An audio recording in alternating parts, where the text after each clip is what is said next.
Excellences, Mesdames et Messieurs, la détérioration du contexte sécuritaire et la montée des tensions à l'est de la RDC inquiètent au plus haut point l'ensemble des pays de la région ainsi que les organisations régionales, continentales et internationales. Je n'en veux pour preuve que votre présence tous aujourd'hui à Bujumbura. L'exacerbation récente des tensions contraste de façon inquiétante avec l'optimisme qui a prévalu il y a quelque temps dans la région. À l'optimisme se substitue l'inquiétude et un grand manque de confiance.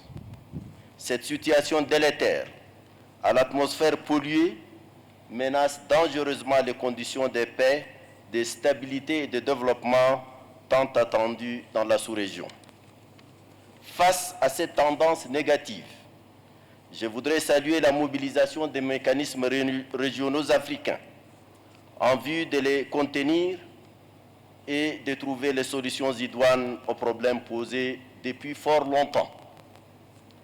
Je voudrais ici mentionner la 1140e réunion du Conseil de paix et sécurité de l'Union africaine au niveau des chefs d'État du 17 février 2023 qui a engagé à la coordination et la mise en cohérence des processus de Nairobi et de Luanda.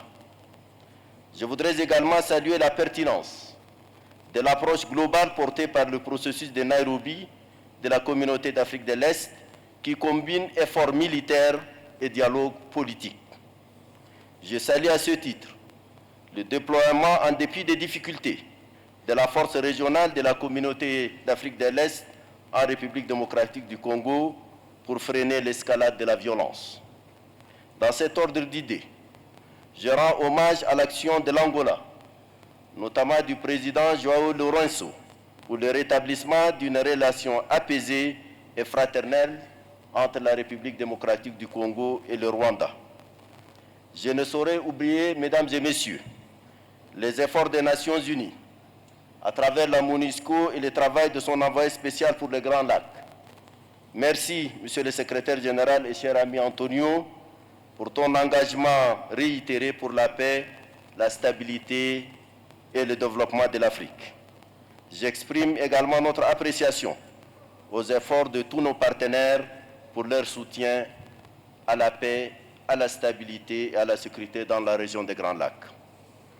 Dans le même esprit de la décision du Conseil de paix et de sécurité de février 2023, j'encourage vivement les forces militaires sur le terrain à une coordination étroite entre elles ainsi que les mécanismes existants tels que la MONUSCO et les mécanismes conjoints de vérification élargis.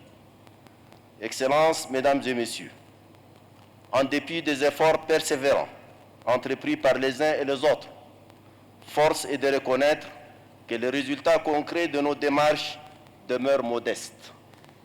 Les tensions n'ont pas baissé si elles ne se sont pas exacerbées. Le déficit de confiance persiste, voire s'approfondit.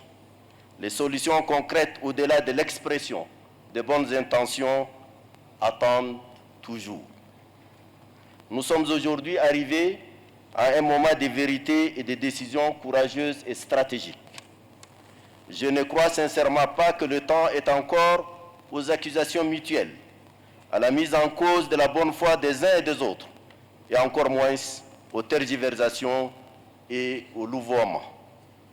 M'inspirant de toutes les initiatives, y compris celles de l'Union africaine, en tant que garant de l'accord cadre, je voudrais vous interpeller, nous interpeller, pour un réel examen de conscience.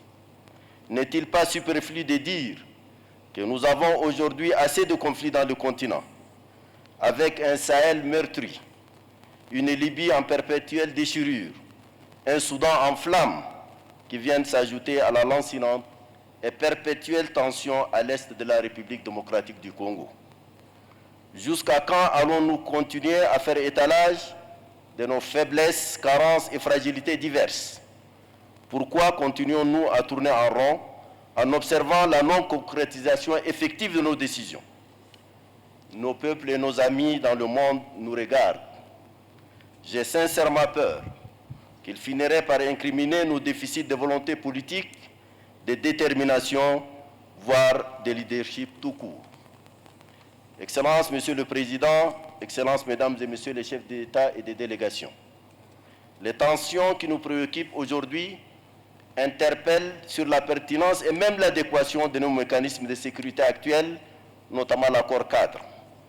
Je suis d'avis que l'Union africaine, en étroite collaboration avec les institutions garantes et les pays signataires de l'accord cadre, procède à une évaluation sans complaisance de sa mise en œuvre afin d'en renforcer l'efficacité pour relever les défis auxquels la région des Grands Lacs est confrontée.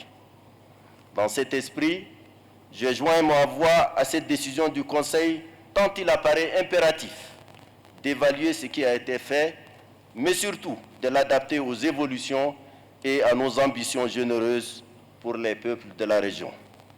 Je me remets donc à votre sagesse afin de préconiser les mesures idoines urgentes pour la réconciliation, la construction d'une confiance fraternelle pour la stabilisation durable de cette région et l'ouverture enfin d'une ère nouvelle de paix, de prospérité au plus grand bien de ces peuples.